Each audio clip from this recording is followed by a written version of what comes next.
Hello, আজকে আমরা হচ্ছে চ্যাপ্টার 13 জেনারেল ম্যাথে দেখব যে সসীম ধারা। ওকে, প্রথমেই বুঝতে হবে যে ধারা কি। আচ্ছা, ধারা হচ্ছে এমন কোনো বস্তু যেগুলো হচ্ছে ক্রমানুসারে আসে, সেগুলোকে আমরা ধারা বলে থাকি। যেমন ধরো হচ্ছে যদি বলতে চাই ধারা, এই যে 1, 2, 3, 4, 5, আর অবশ্যই ধারাগুলোকে যোগ আকারে লেখা হয়, এরকম আমরা অসীম পর্যন্ত যেতে পারি, এটাকে বলবো অসীম ধারা। কিন্তু যখন এটার কোনো শেষ করে দিব, মনে করো 17 পর্যন্ত লিখলাম, তাহলে এটা একটা সসীম ধারা। এখন এই সসীম ধারায় দেখো প্রত্যেকটা বা পদ হচ্ছে আমার এক ঘর এক ঘর করে আগাচ্ছে। তো এই যেটা ক্রমানুসারে আসতেছে, তাহলে কি আমি পরের পদটা বলতে পারি না যে পরের পদটা হবে 6, তারপরের পদটা হবে 7, এভাবে আমরা আগাইতে পারবো। তো এটাকে আমরা বলতেছি ধারা। এখন আসি হচ্ছে ধারা কয় প্রকারের। তো ধারা হচ্ছে মূলত দুই প্রকারের। ধারা দুই প্রকারের, একটা হচ্ছে গুণোত্তর ধারা, আর একটা হচ্ছে সমান্তর ধারা। তো সমান্তর ধারা আর একটা হচ্ছে গুণোত্তর ধারা।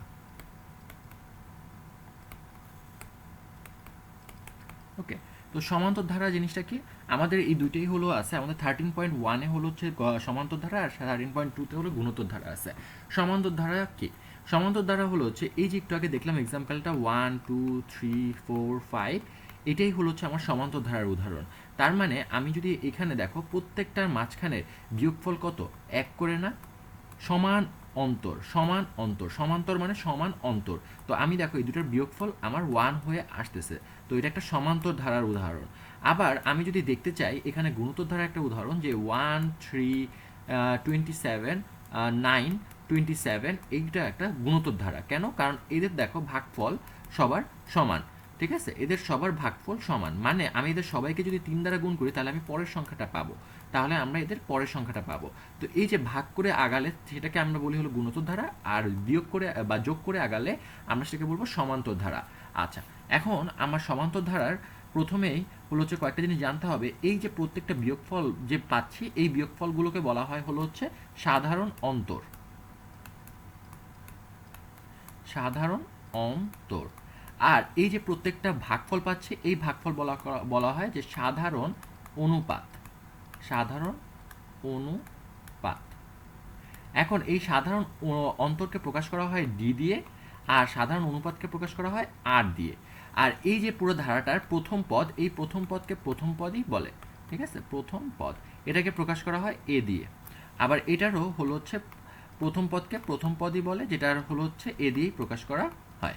ওকে, তো আমরা আইডেন্টিফাই করতে পারলাম। এখন আমরা ধারাটা লিখে ফেলি। তো ধারার জন্য হচ্ছে সমান্তর ধারার ফর্মুলায় আমরা যদি দেখি যে সমান্তর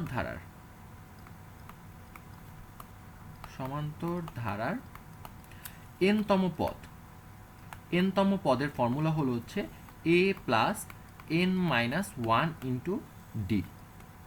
ঠিক আছে, এটা আমার সমান্তর ধারার এনতম পদের ফর্মুলা।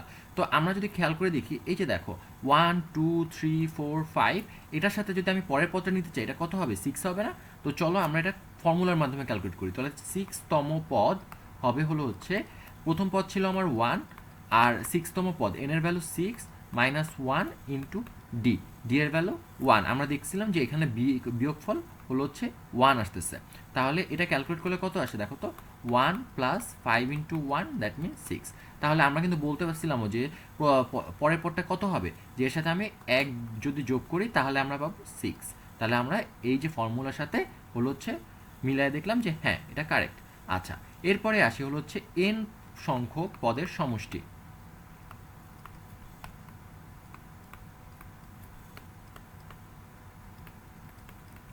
তো এন সংখ্যক পদের সমষ্টির ফর্মুলা কি? এটাকে প্রকাশ করা হয় এস এন দিয়ে। এটা হচ্ছে এন বাই টু, তারপরে হচ্ছে into 2a plus n minus one into d. Okay, এখন আমরা এটার একটা এক্সাম্পলও দেখে ফেলি। ধরো হচ্ছে 5টি পদের যোগফল, প্রথম 5টি পদের যোগফল বা সমষ্টি। ঠিক আছে, তাহলে S5, এটা কত হবে? 5/2, তারপরে হচ্ছে 2, প্রথম পদ এ সমান কত ছিল? 1 ছিল, আর ডি সমান 1 ছিল। তাহলে আমরা দেখি যে 1 প্লাস 5 মাইনাস 1 ইন্টু 1। তাহলে আমরা পাচ্ছি হচ্ছে 5/2 আর 2 প্লাস 4। ঠিক আছে, তার মানে এটা আসতেছে কত? 6, 5/2 ইন্টু 6, দ্যাট মিনস কাটাকাটি করে আমরা পাচ্ছি 3 মানে 15। ওকে, তাহলে আমরা একটু মিলায়ও দেখি এখানে যে এই যে দেখো আমার 5টি পদের যোগফল 1 আর 2 যোগ করলে হয় 3, 3 আর 3 যোগ করলে 6, 6 আর 4 10, 10 আর 5 15। তার মানে আমরা এই যে প্রথম 5টা পদ, এই 5টা পদের যোগফল বের করলাম, সেটাও আমরা এখানে পেয়ে গেছি যে 15। তাহলে আমাদের এই যে ফর্মুলার সাথে আমরা ম্যানুয়ালি যদি করি তাহলে সেটাও সেম আসতেছে। ওকে, আসো আমরা এখন গুণোত্তর ধারার ফর্মুলাগুলো দেখে ফেলি। তো গুণোত্তর ধারার ফর্মুলায় প্রথমেই আসে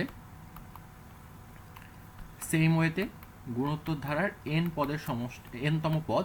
তো এনতম পদের ফর্মুলা হলো হচ্ছে a into r to the power n minus one. Okay, এ ছিল আমার প্রথম পদ, আর আর হলো হচ্ছে আমার ওই যে সাধারণ অনুপাত অনুপাত। ওকে, আর এর সমষ্টির ফর্মুলা যদি আমি বলি এন সংখ্যক পদের সমষ্টি, এন সংখ্যক পদের সমষ্টি, এটা হলো এস এন সমান a r to the power n minus one divided by r minus one.